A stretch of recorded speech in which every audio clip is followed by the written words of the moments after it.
des fruits, afin aussi de soutenir la production de produits plus durables. Nous avons aussi organisé un marché de producteurs afin de mettre en avant nos producteurs locaux et l'excellence des produits que nous faisons tant au nord qu'au sud avec l'excellence de nos producteurs.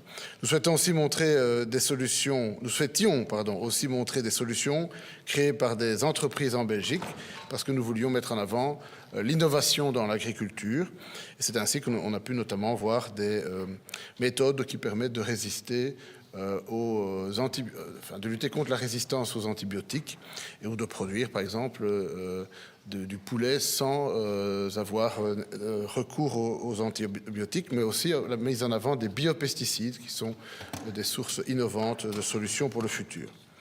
C'est avec ces solutions que nous pourrons relever les défis de demain.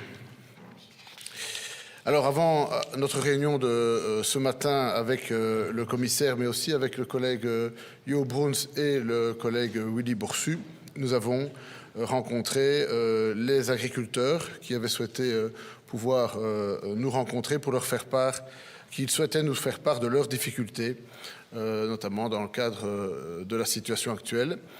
Nous avons pu apporter les réponses qu'ils souhaitaient. Et c'est évidemment une mise en perspective de toutes les difficultés qu'ils rencontrent globalement, mais on a pu, avec le collègue Jo et le commissaire Willy, apporter des réponses à leurs questions. Alors, ensuite, nous nous sommes réunis pour évoquer le thème de l'autonomie européenne en protéines. Alors l'autonomie stratégique, d'une manière générale, est une question clé sur laquelle l'Union doit travailler et doit aller de l'avant. Et l'autonomie en protéines est un des aspects sur lesquels nous devons travailler. En effet, l'Europe dépend aujourd'hui des importations pour ses sources de protéines végétales. Tout le monde connaît évidemment l'importation notamment du soja. Il est donc important de se pencher sur des instruments et des mesures concrètes à mettre en œuvre pour dépendre moins de ces importations. Et donc tous les ministres européens ont partagé clairement cette ambition et ils nous ont fait part de leur stratégie nationale dans ce domaine. Alors il sera nécessaire de prendre bien sûr des mesures complémentaires afin d'augmenter l'indépendance de l'Union dans cette filière. Les États membres étaient aussi intéressés par la présentation par la Commission de la révision de la stratégie en protéines qui sera publiée prochainement. C'est en effet maintenant à la Commission de présenter une stratégie ambitieuse. Actuellement, la PAC permet de prendre des mesures pour soutenir ce type de production, mais nous pensons que cela doit être renforcé. De plus, une autre manière d'augmenter la production en Europe est d'augmenter la surface consacrée à la production végétale en protéines. La PAC est donc un des éléments de réponse, mais les États membres peuvent aussi prendre des mesures supplémentaires en dehors de la PAC. L'objectif d'une autonomie européenne en protéines permettra de donner des perspectives commerciales supplémentaires pour nos agriculteurs. Ensuite, nous avons abordé le soutien financier pour l'innovation. En effet, la recherche et l'innovation nous permettent d'avoir de meilleurs produits possibles. Alors, des plantes adaptées à nos climats sont évidemment essentielles pour arriver à cet objectif. Et dans ce cadre, les nouvelles techniques génomiques peuvent aider à la poursuite de cet objectif. Tous les outils existants sont nécessaires. En effet, la production en protéines en Europe n'est actuellement pas suffisante et des plantes plus résistantes permettront de répondre aux objectifs. Bien sûr, dans cette stratégie, nous devons garder l'objectif spécifique de maintenir un haut niveau élevé de sécurité alimentaire. Cela est évidemment une priorité. Alors, je note évidemment que plusieurs États membres ont rappelé qu'il était crucial pour mener à bien cette stratégie que des conditions de concurrence équitables et loyales au niveau de la politique commerciale de l'Union soient mises en œuvre. C'est en effet essentiel de soutenir notre secteur agricole dans les discussions qui sont portées sur les accords de libre-échange au niveau européen. Et finalement, la production de protéines dépend aussi de la demande en protéines. En effet, tout commence par la demande du consommateur. Et donc les défis doivent être relevés de manière transversale et intersectorielle, depuis les producteurs jusqu'aux consommateurs. Et en particulier, il est indispensable que les filières européennes de production de protéines, tant végétales qu'animales, bénéficient de débouchés rentables. Finalement, un débat aussi devrait être mené à propos de certaines protéines alternatives qui suscitent de nombreuses questions dans la société. Voilà, de manière un peu résumée, l'ensemble des sujets qui ont été évoqués. Les visites que nous avons effectuées hier et le thème qui était à l'ordre du jour aujourd'hui sont évidemment complémentaires. Nous avions la volonté d'illustrer de manière claire le débat que nous avons mené aujourd'hui par des visites hier allant dans ce sens. Voilà, j'en ai terminé. Je passe maintenant la parole au commissaire. Janusz, you have the floor. Thank you very much. It was a very important, informal but very important meeting, and this discussion about the protein strategy was very important. There is expectation of the member states and discussion confirmed this approach, that we need strategic approach to the proteins production in the European Union. This is needed by our livestock sector. It was very interesting visit yesterday in the farm in Wallonia. The farmer, Mr. Laruelle, who is the beef producer, and it was example of the farm, a sustainable farm, so a farm which is animal production is based on their own feed.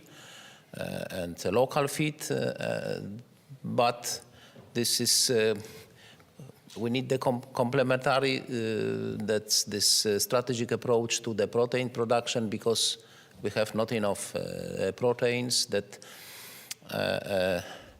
23% of the proteins are imported, but this high quality proteins, this is 66% from import, but the soybean 90% from import. This is the space to increase the production.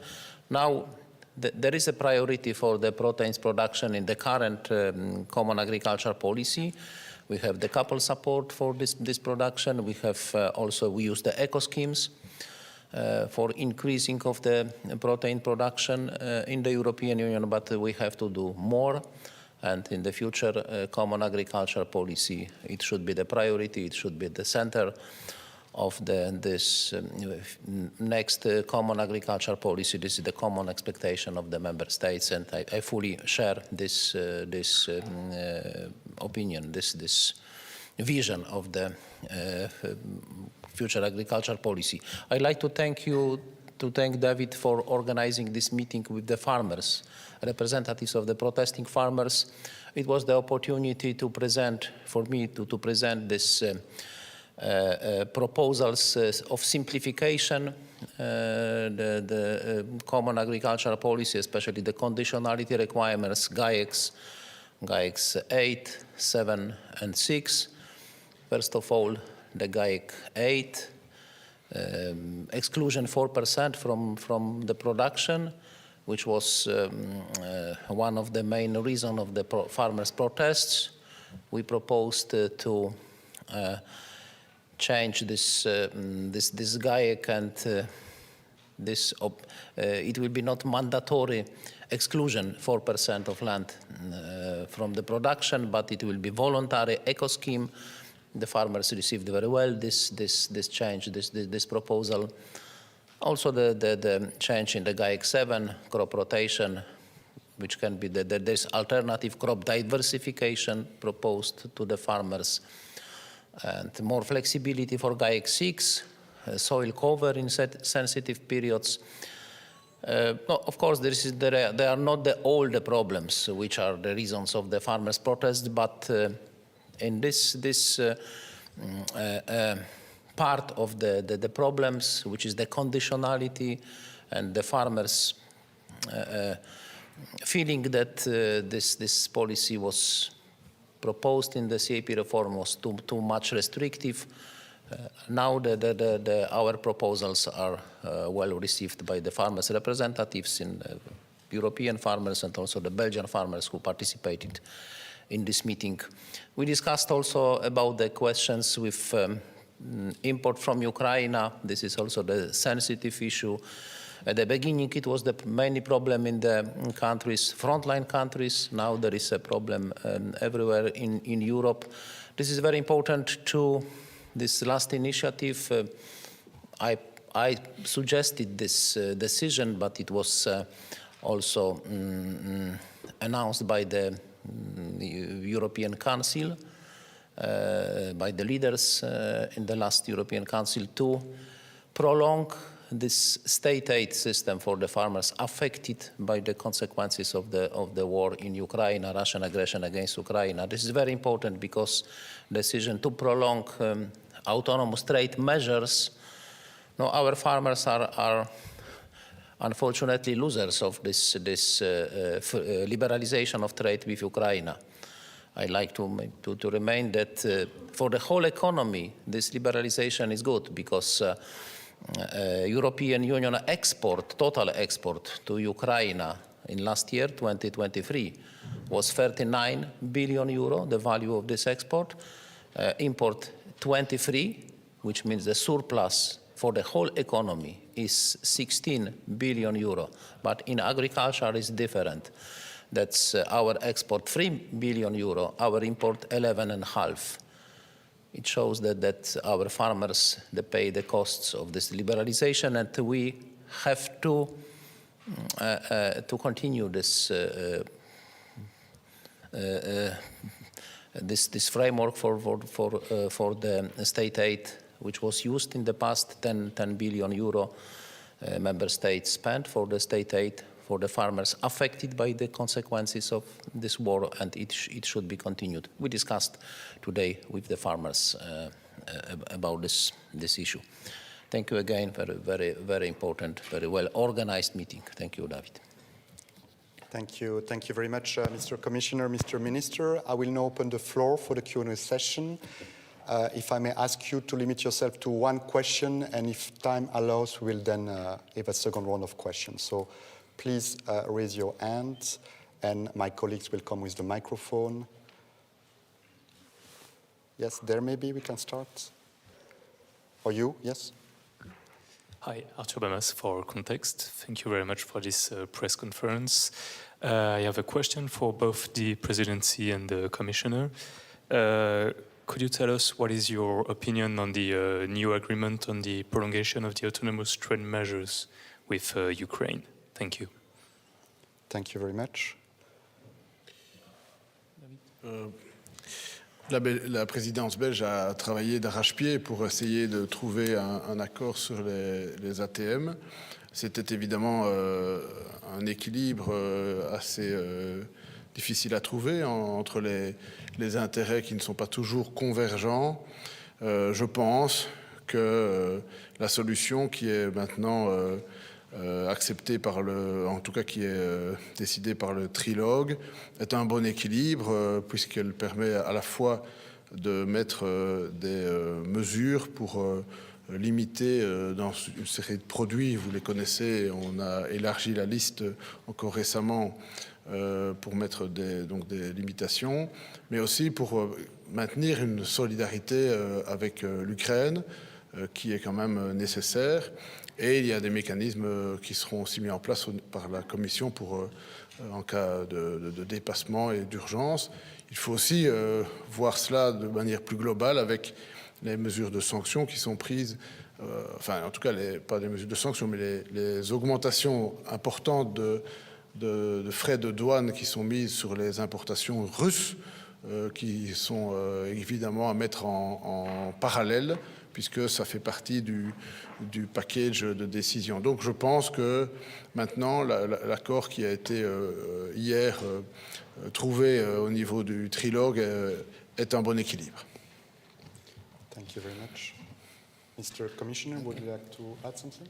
Yes, of course, this is the Commission proposal to introduce the new ATM for the next period from June 24, 2025. I was the member of the Commission who was initiator to introduce some changes in this ATM, because the first version was to prolong this ATM without the new conditions. But it was my initiative to include this stronger safeguard clause and allowing to the member states to initiate the procedure to limit import or to stop import all products where there is import is too high and is destroying our market in the European Union. This is very important. And also the sensitive products. There is discussion about the list of the products. Now there is trialogue procedure is continued, but the most sensitive products are poultry, eggs, and sugar. The limits. This is also the controversial, what should be the level of these limits, this reference period 2022-23 or to include 21.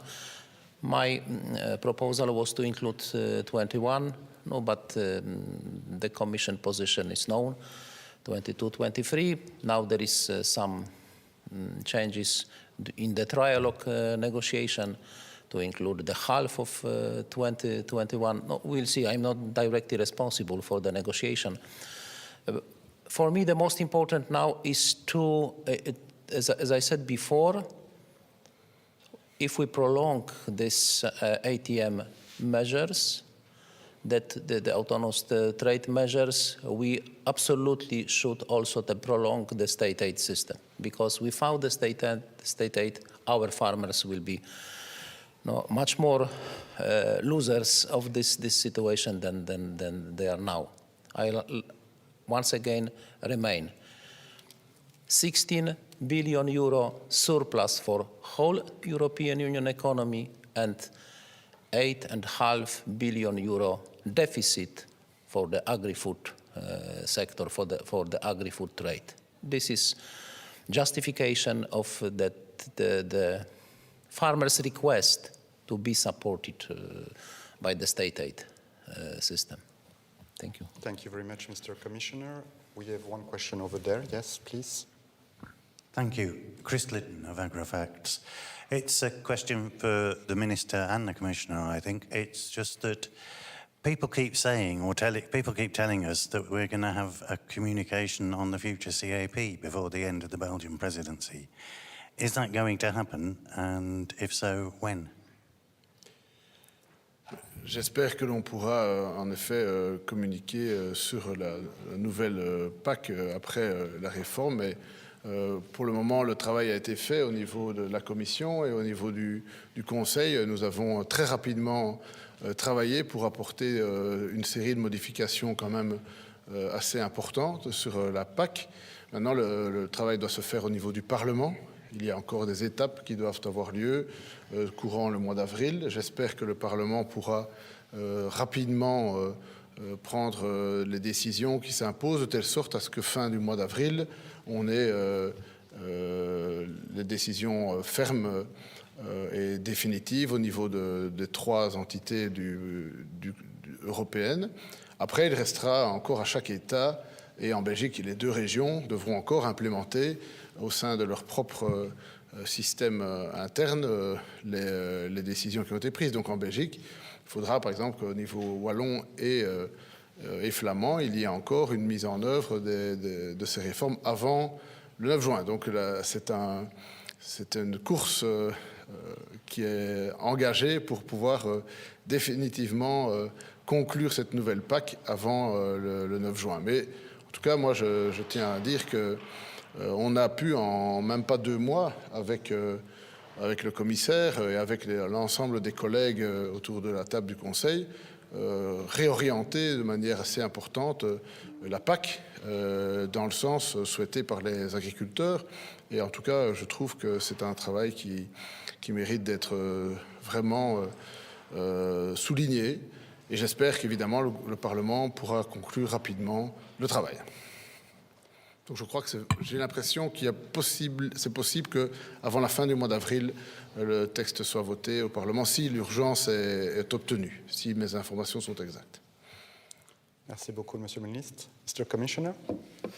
Thank you very much for this question. And in the Commission work plan, there is it's not included the communication and other documents about the future of the common agricultural policy. But it doesn't mean that does not mean that we are not thinking about the future of the common agricultural policy. That's we need this debate, and it was one of the topics our today's discussion with the farmers, and was presented one of the representatives of the farmers presented interesting idea to create some kind of the farmers deal. He used this name, that some principles to the farmers. For example, one of them, it was that no more requirement for environment and for climate without additional subsidies for the farmers, because the farmers are not able to do more to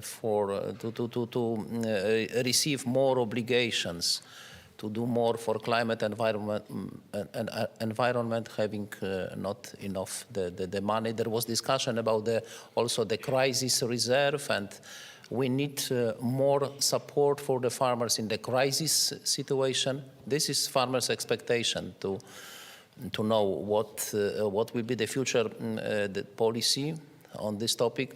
I can repeat my idea that we need something like the third pillar of the common agricultural policy. I said about the state aid, which is now the necessary to offer this for the farmers, but for the long term, this is not good solution. We have the common agricultural policy, common market. The system to support farmers in the crisis situation should be also common. The state aid is not the good solution, but we need a more stronger budget for this. But no, you know what is the situation? There is we are 2 months before European election. The decision will be about the next common agricultural policy, next budget. It will be decision of the new European Parliament, new European Commission. But we will continue our dialogue with the farmers, and I will present my position as a commissioner in the last year of my mandate that we need stronger budget.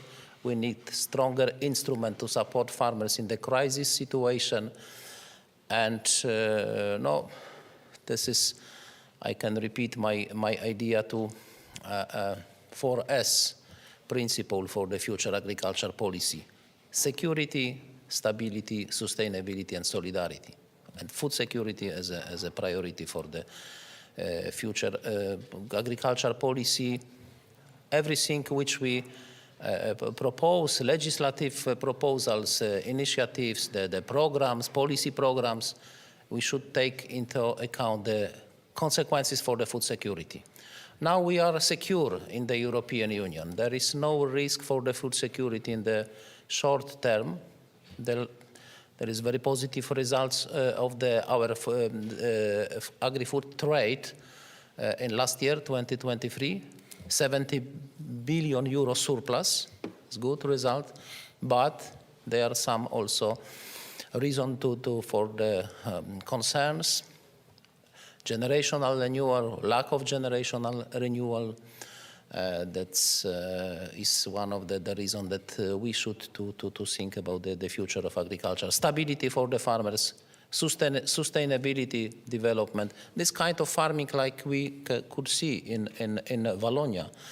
the sustainable farming is very important. Mixed, for example, we need to consider, this is also my suggestion, that we should special instrument to support mixed farmers, have joining crop and animal production in one farm. Solidarity between farmers and consumers, short supply chain, etc. We should debate about this, but decision will be, it will be the decision of the next Commission and next European Parliament. Thank you. Thank you, Mr. Commissioner. I think we have one last question over there. Please. There are these flexibilities around the conditionalities of the CAP on the table. I was wondering what the time frame is to get these voted in the Parliament, and if you have a backup plan that ensures that these flexibilities are reached, even if it doesn't get voted before the election. Yeah.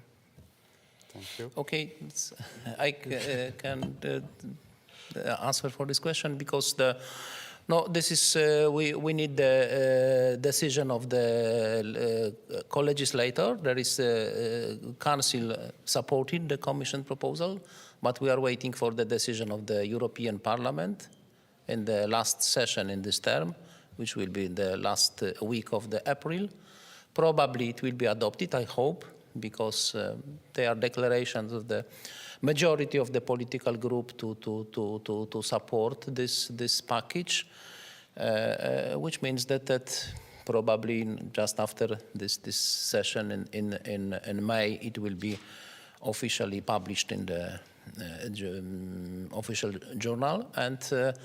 But this is very important that we propose that there is proposal retroactive functioning of this package, which means that farmers who are not able to implement the current conditionality requirements, like 6, 7, 8, will be no sanctions for them. They are secure that because farmers are in very difficult situation. They cannot, in normal way, to plan their production because the war situation, destabilization in the market, which means that this new regulations about the conditionalities will go into force in May, but with retroactive power from the 1st of January. Thank you. We don't have plan B. Thank you very much. I don't see any more. Yes, please. Maybe a last question. Hello, I'm Ivan de Klerk. I'm a boer and tender Belgium. The main reason why European farmers produce so few protein crops is because it's less profitable than producing grain.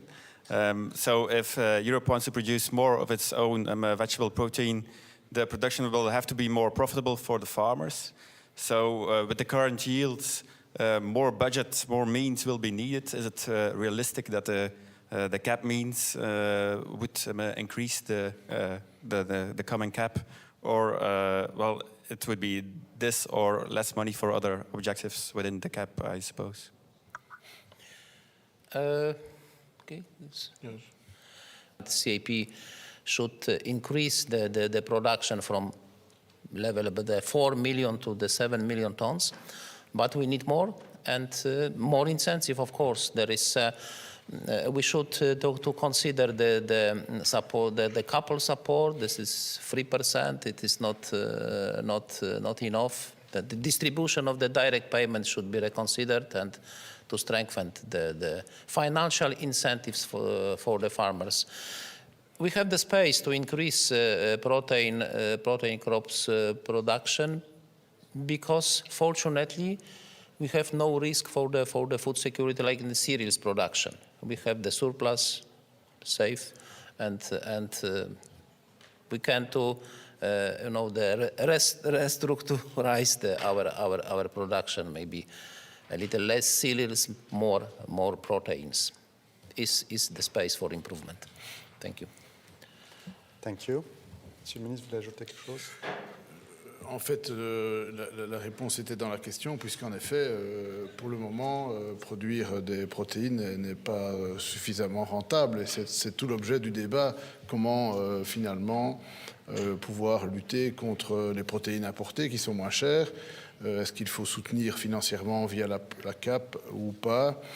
Quels sont les mécanismes hors CAP qui pourraient être activés? Est-ce qu'il ne faut pas créer des filières? Est-ce qu'il faut pas... C'est vraiment c'est tout l'objet du débat. Si c'était rentable, ça se ferait automatiquement.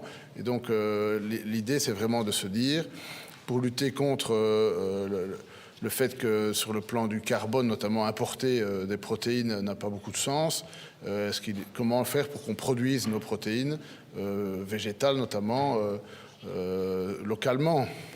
Alors rappelons quand même que les protéines, l'herbe est d'abord la première protéine disponible via les ruminants. Donc c'est aussi une manière de mieux protéger, de mieux soutenir les protéines, c'est de soutenir aussi la production animale. Donc c'est pour répondre à cette question que nous avons mis en place le travail qui est maintenant lancé. Et donc la réponse est multifactorielle.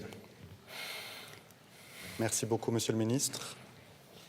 I think this was the last question. Yes, so we'll conclude here. Thank you very much to both the Minister and the Commissioner for this time, the journalists, the interpreters. Thank you very much, and I wish you a nice day. Thank you.